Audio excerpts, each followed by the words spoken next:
Welcome to the Diversity Connector podcast, where we explore the rich tapestry of human experiences. I'm your host, Gertrude Mache, and I'd like to acknowledge the traditional custodians of the country on which we meet today. I would also like to pay my respects to elders, past, present, and emerging, and together as we dive into conversations that bridge cultures, challenge stereotypes, and celebrate the unique perspectives each of us brings to the table. Each episode is a journey through stories and insights from a kaleidoscope of voices, each sharing their colorful narrative. Whether you're at home, on the go, or just anywhere in between, you're now part of a community that values understanding, inclusivity, and the beauty of diversity. So plug in your headphones, get comfortable, and let's connect through the power of our shared stories. Welcome, and thank you for joining us on the Diversity Connector podcast. Hello, everybody, and welcome back to the Diversity Connector. This is Gertrude Mache here in beautiful Melbourne, Australia. And today I am graced with the presence of yet another fascinating young woman. Welcome, welcome, welcome to our tribe. Please tell everybody your full name, where you're based, how old you are, and share your story with us today.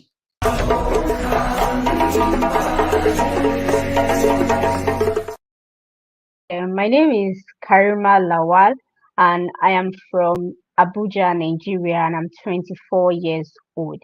And my story goes thus.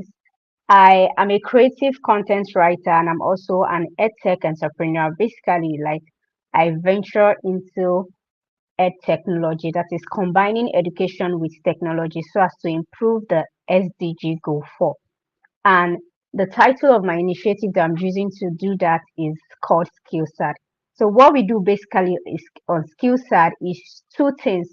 We are connecting individuals, youth with skills combined with handicraft skills. We are making them to understand that their handicraft skills can also be monetized and utilized combined with technology. And we are also bridging the gap between modern technology and workplace competencies.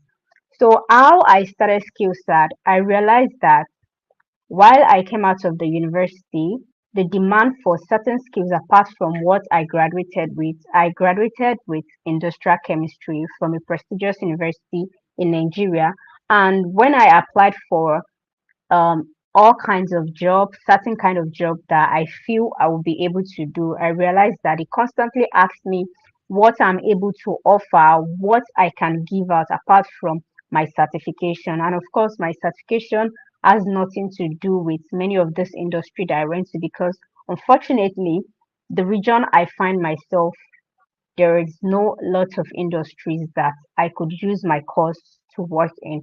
So after going through all of these interviews, I came to a conclusion that the world needs what you can offer compared to more of what you can offer compared to what you graduated with.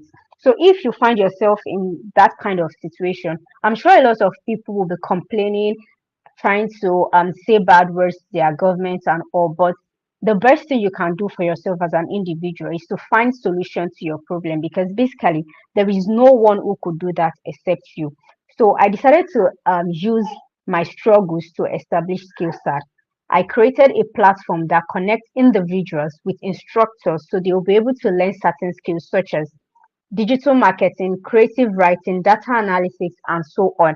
But then I launched the second phase of Skillset because I realized that the more of digital skills has been publicized and all, I wanted to make Skillset very unique. So I established the second phase of Skillset, which is celebrating Africa handicraft skills and culture.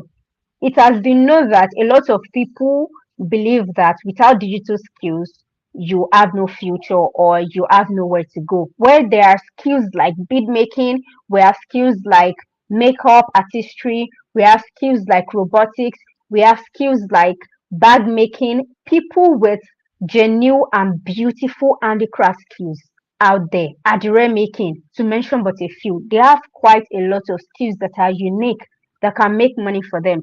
But they believe that if they are not in the digital skills part, like learning skill, having skills like creative writing and digital marketing, they believe that they have nothing to show for themselves. So I established the second phase of skill set for this set of people, so they could understand and know that handicraft skills in Africa should not be forgotten. These are skills, when you combine it with technology, with the visibility skill set is going to be given, and every other thing skill set has in place for these handicraft individuals, we believe that your skills, your handicraft skills, can also make waves in the industry, can also make waves in the digital world, just like our digital skills.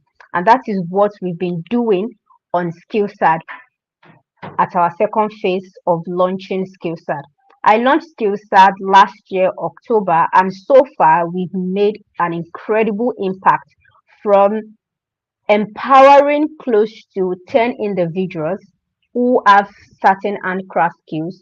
Like I said, we are already moving to the second phase. We have the digital part, which is connecting individuals who want to learn digital skills with instructors. We have over 2,000 students on that part who are learning skills and getting certified on Skillset. But in the second phase of Skillset, which is just launched, celebrating handicraft creation in Nigeria, we are calling on all instructors, all people with certain skills like bead making, makeup artistry, and all handcraft creators in Nigeria, in Africa, and beyond, who believe that they want to showcase their skills. We are calling on all of them to come and showcase their skills on Skillset. We are going to welcome them, and we'll be ready to publicize those skills to the world, because that is exactly what the second phase of Skillset is doing right now. We need you and we want you, and together we can make the handicraft creation in Nigeria and Africa not to go in ruin. For everyone out there who feels digital handicraft skills is nothing but mere skills, I want them to believe that the uh, the distance, I mean, the gap between every skills we see out there making waves is publicity.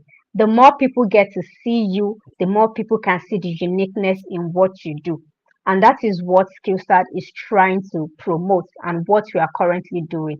So no skill, there is no skill we don't accept, as much as it's an handicraft skill that is a very good skills you know how to do and you know how to teach people. We are calling on you to come on board with us, and we'll be ready to accept you. Thank you very much. Okay. So, how do you integrate your Nigerian heritage and culture into your work in edutech, particularly in content creation and marketing? I'm very curious to know about that. Okay, so basically, the reason why I decided to learn more of marketing is because I realized that no one could understand the vision and mission like the person who actually owns this thing. I am the one who Yes. founded this. I know what I'm trying to communicate out there. So before I started recruiting people who does content creation for Skillsat, I was solely doing that myself. I tried to Right. penetrate the market with my content, do more of the digital marketing, make people to actually see what I am trying to do with this. So with the help of my skills in content creation and marketing, I have been able to do more publicity and show people what Skillsat is all about. The content creator team we have right now in Skillsat, when I was interviewing them, I asked them to go through the content I have made on Skillsat and see how I am trying to communicate what Skillsat is all about. And through that, they've been able to also come up with a lot of creativity. And then I also spoke to my graphic designer. If you will want to work with Skillsat, even through our graphics, we want to communicate handicraft creation. We want to communicate not losing our handicraft culture in Nigeria. So with the help of my Yes. content creation, combined with digital marketing, I've been able to push out Skillsat more compared to how anyone would have done that for me. Having to come down and start explaining to someone, okay, this is the line I want the content to go through and all. But since you have something in place, they can see from there that, okay, this is how this person wants to communicate the idea of this initiative. So it has Yes. actually helped me so much in that. Okay. So, in your role as an edutech influencer, how important do you believe diverse voices and perspectives are in shaping educational technology landscape? Okay, first thing first, whenever people hear edutech initiative, they believe education is not just about the four walls of the classroom. That is one thing I would like to debunk in the first place. I want people to know that anything you're able to teach or you're able to improve, that is you educating someone, bringing someone from one point to the other. So me being Yeah. able to use um edtech technology as a voice to other people. I believe that, like I said, while I went for an outreach in my secondary school, when I went to teach them about what Skillset is all about and to also let them know what Skillset is all about. These are upcoming Nigerian girls who are just coming up and they believe that, okay, after what is the world like outside being a secondary school student? They were boarding school students and that was the question I was receiving from them that okay, they would want to go into certain skills and or apart from and a lot of them has misconception with okay, I don't want to go into the line of education and I was like, no, that is not what being an edtech person is all about. I'm just trying Yeah. to improve education, not in the four walls of the classroom, but in all Yeah. aspects of what you teach, what you learn, and what you acquire, what you assimilate, what you give out, and what you can consume. That is basically what educating means. And Mm. me combining that with technology, because what we are doing on Skillset, we realize, sorry to say, but people find it very difficult to create courses when it comes to Yeah. a lot of people give the excuse of, oh, I don't have the time to create course. I don't have to sit Yeah. down all day to start thinking of. And this is why Skillset comes in place by combining the technology we built on Skillset. We have a virtual robot which streamlines all content creation, all course creation, and also help you to improve the algorithm. You don't have to sit down worried sick of how you want to create your course. All you just have to do is speak to the algorithm, speak to our virtual robot, and it will create the course for you. Just I insert love. your keyword. Okay, I would love to make bead making, and I needed a course in line with bead making. You just type that, and then the AI, the virtual robot, is going to align everything you said in respect to how our course is being accepted on Skillset because we don't just because we said we are accepting handicraft skills, we want to make sure what we are dishing out to our students who are going to be learning will be something very worthy. So this Yeah. virtual robots will help them to streamline all of the courses in a way that is easily acceptable by our own people who vent this course before it is accepted. So that is Uh, how we combine technology with education because the purpose of education in life is to make sure that you're able to understand irrespective of anything you learn. So that is yeah. it for us. Okay, so Nigeria has got multiple languages and multiple dialects. You have a very big population. Are you doing this in one particular language? Is it English or is it multiple languages? Okay, basically the general language we're speaking in Nigeria is English. But Mhm. we, like I said, anything on Skillstar, the purpose is to make it very convenient. We have a part where you can transcribe whatever. The course is going to be created in English, but as a user, if you want to read it in any language of your choice, you can actually do that. Even languages outside Nigeria, we have for French, we have for Portuguese and Spanish. If you want to translate it to that, it's automatically, you just have to click the button from English to the language you want, and it will Love do that for this. you. That is fantastic. So, Thank you can very you much. elaborate? on your initiative to bridge the gap between traditional craftsmanship, modern education, and its impact on youth employability. Okay, so like I said, everyone, when I started Skillset, the first thing first that comes even before I want to start Skillset is to make a living for myself. I Yeah, want to have something doing that puts food on my table, that caters for me, myself, and my family. So, and if we look at the way the country is going, things are so hard. And anywhere, anyhow, if you ask people now, even before they are able to listen to you, you have to make them understand that this is something that will bring money out of it. That is basically yeah, what everyone wants to hear.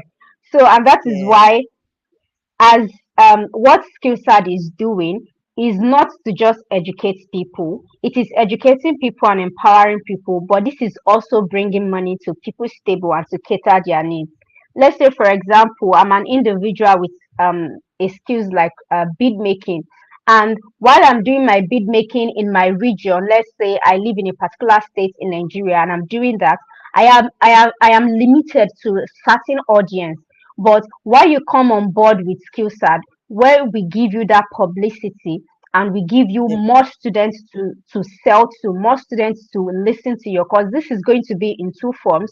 You are going to be doing one-on-one coaching with people who love what you do, and you're also going to be combining your course, your skills as a course, which can always yeah, give you passive income any day, anytime. For someone who is doing this, tell me why this person will still keep complaining that, okay, I have nothing to feed for myself. Tell me why this person will yeah, still want to go out there with certificates inside the sun and start looking for job when you actually have something that is bringing you money. So this is us yeah, bridging the gap between employability. You now have something, you now employ yourself as a boss of your own, and through you can also bring out more bosses. And like that, it goes on and on and on, and before you know it, we'll have limited people who are going to be complaining that they have no job at hand. The thing is, a lot of yeah. people don't know that what you have, a skill, is also a job on its Yes. own. You just have to monetize it, and Is it? that is where skillset comes in. We make you So see how you can monetize your skills. so when developing content strategies, how do you ensure that they resonate with and are inclusive of diverse audiences? And here I'm referring to people who are visual impairments, maybe people who don't hear, people with disabilities. How are you catering for those in the courses as well? Okay, for now, we've not actually put that in place. We've not put that in place because we know that Okay. for every handcraft skills are quite different from digital skills that can just be read. You can just Hmm. read it by just tapping a button and then you start playing and all of that.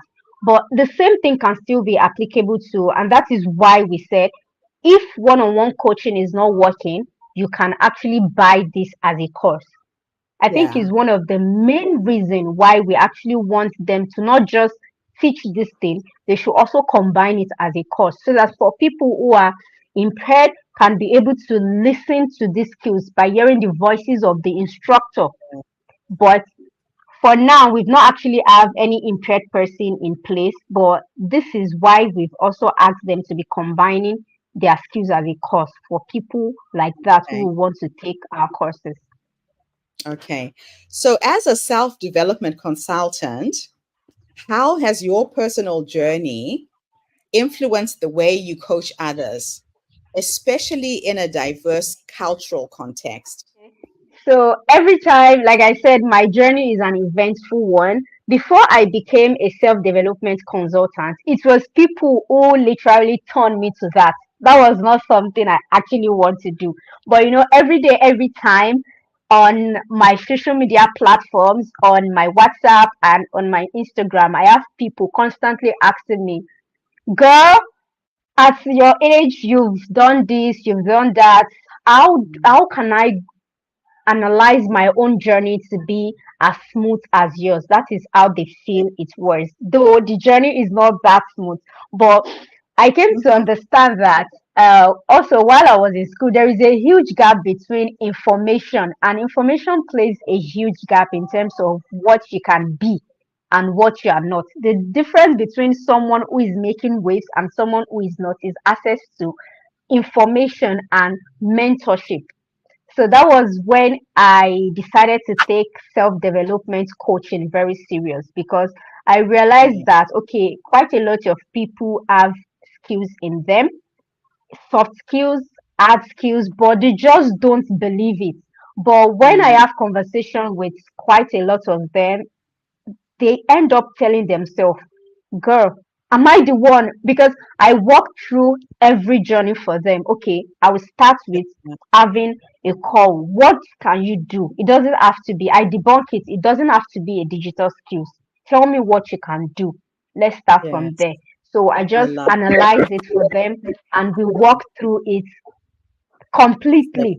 And after that, they realize that, oh, they actually have something to do, and that Yeah. is it. And that was how I embraced self-development, because every of my coaching, I've actually moved people from one point to the other. They've actually Mm. understand that, okay, they can improve themselves by learning skills, by taking courses, by doing all of that. It's recently people started embracing learning online. A lot of people Yeah. find it very difficult, but through my Yeah. coach, I make them to understand, if you can sit down and watch a movie for 24 hours without standing, you can actually listen to Okay. a course that will self develop you. Love it. So, what are some of the unique challenges and opportunities that you've encountered in the Nigerian edutech space? For instance, how did you build your development team? How did you get the technology skills? How has that all come to being? Okay, we faced the reason for basically launching the second phase of Skillset is because of the saturation of edtech in Nigeria. A lot of Hmm. people realize that, okay, edtech technology in terms of combine and connecting individuals who have no skills with instructors to learn certain skills, to learn all sorts of digital skills. A lot of people, at first, it was not that publicized. A lot of people don't know how to do that, but we are in a digital world. People are improving, evolving, and all. A lot of people now know the idea, now know what this is all about, and then Yeah. everyone start doing it and turning it into business. It's very lucrative, I wouldn't lie, but then it becomes so saturated that the essence of it, which is allowing people to be able to learn, you want to improve people, they get Yeah. scared because they have no money. But for Yeah. Skillset, we decided to create a course gifting section where someone who has a lot of course, maybe I purchase a particular course, I have a lot of money, I purchase a particular course, and I see someone who complains that I have actually gifted quite a lot of people the course I purchased. We do that on Skillset for Okay. people who are underprivileged, who has no Yeah. money to buy a course. We don't want You can. it. We don't want any Yeah. excuse. We don't want the excuse of I have no money. Someone can Yeah. gift you a course to learn from. So that is the reason why we established the second phase of Skillset, to stand out from the saturated market, because so Yeah. far no one has been able to incorporate handicraft creation with technology the way we are doing on Mm. Skillset. So Okay. that is the challenges we faced. But in terms of how I get people, like I said, I just started this as something to improve people. But along the way, I got people who volunteer, like, okay, I think we need to build this more. A graphic designer. I volunteer to create nice graphics to communicate your initiative. I'm a writer. Mhm. I volunteer to do this for you. And down to the person who built our website is also a volunteer. I paid no penny to him. He saw what I'm trying to do, because this is something that resonates with every African youth out there. They know how Mm. hard it is to struggle to get something, to struggle Nice. to want to be better. So they Mm. decided to contribute to improving that in their own little way, and that is how Love the it. team of Skillsad is formed. I literally don't call them my team. I call them family because they share Yeah, these dreams with me. And I any day, love it. anytime when I call them, they are always ready to deliver. How do you use social media platforms to increase sales and visibility for your courses? I was glad I actually started on LinkedIn this year. I started on LinkedIn this year, ending of March, to start publicizing Skillset. And I was shocked. Through LinkedIn, I was able to penetrate through other platforms like X and Instagram. People out there were also publicizing these things for me. I never believed the kind of exposure, the kind of penetration I'll be able to have on LinkedIn today could actually help me outside other platforms. So I started with one platform, but I'm happy it resulted to other platforms. LinkedIn So has helped me in terms of, let's talk a little bit okay, about LinkedIn. You have been ranked one of the top 100 LinkedIn influencers. How did okay, that happen? How does one become a LinkedIn influencer? Just so people can learn some of okay, these tactics, because you've got all about right, 11,000 followers on LinkedIn, correct? yes. The LinkedIn influencer I was ranked for was in the edtech sector because basically Yeah. no one preached skill set the way I Yeah. do on that platform. So it's Okay. become so glaring and visible that even the algorithm would not lie, but will have to rank me for that. With So every tell me, time yes, okay, I'm all about educating people. So are you posting regularly? If you're posting regularly, what are you posting? Give us the ideas, the tips, so our listeners can also learn from what you've done. okay, the biggest way I got SkillSat more publicized, I did not run a single ad since I started. It was Hmm. organic reach basically. And the platform I used to achieve that, like I said, is LinkedIn. I was Yeah. sharing how I started SkillSat. The day I shared my story of how I moved from the university to establishing SkillSat on May 20, the National Women's Day, Yeah. May 29. Yes, that was the day I got interviewed by two newspapers in Nigeria because that day was a very it was an eventful day. Everyone wants to hear women doing Good awesome things and stories. all. So I Yeah. decided to share my story that day, and it did so well and attracted me two solid newspaper who wants to actually Yeah. know more about skill set. So for LinkedIn, I've been able to achieve that through sharing my insights, sharing my story, sharing how I moved from point A to point B, even down to sharing behind the scene of me and my team members. These are what people want to see. I share Yeah. every event I go for SkillSat. I share things that relate to skill set and myself. I'm always alternating it so as not to get people so bored. I share my life story.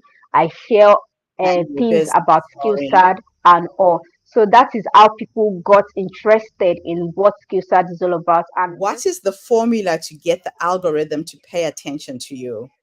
Are you posting once a okay, day, twice a day, three times a day? That's the knowledge and the skills that people are looking for.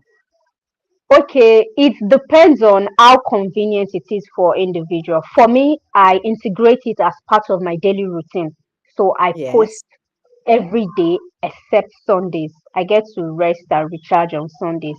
I post And you every day only post it except once? Sundays. Yes, Are just you once.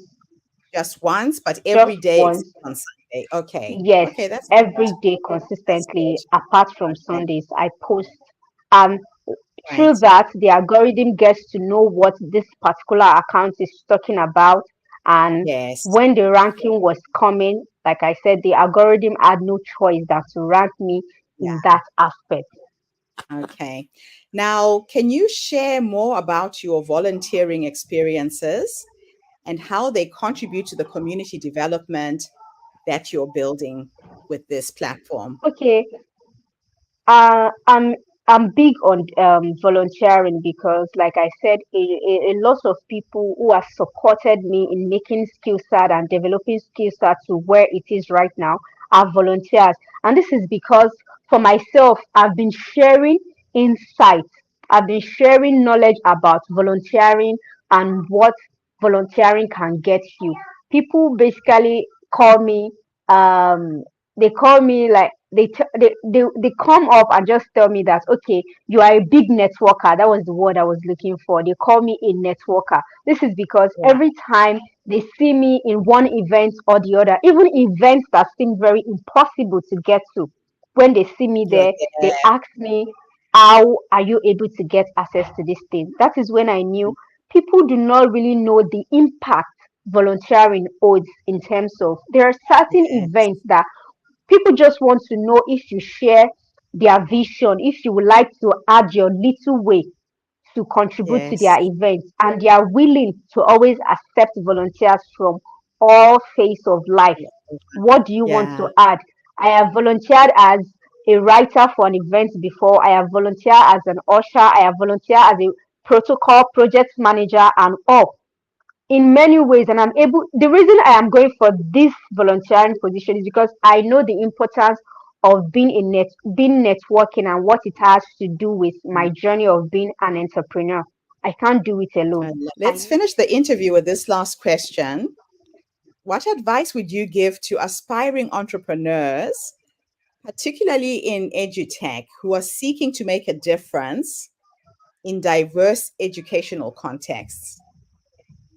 Okay, I went for a program which was organized by Wema Bank, sometimes one big bank in Nigeria, sometimes last month, and they started analyzing the reason why many startup entrepreneurs get fainted along the way or had to pack up along the way is because they don't understand what evolving means.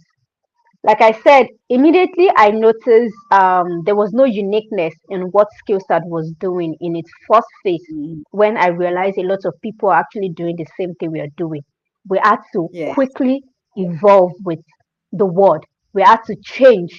So I will give this advice to a young entrepreneur out there who wants to make a change. Don't be scared of changing. You might not start your initiative or start your business with a particular, the idea you used to start will not be the idea you will use to finish it.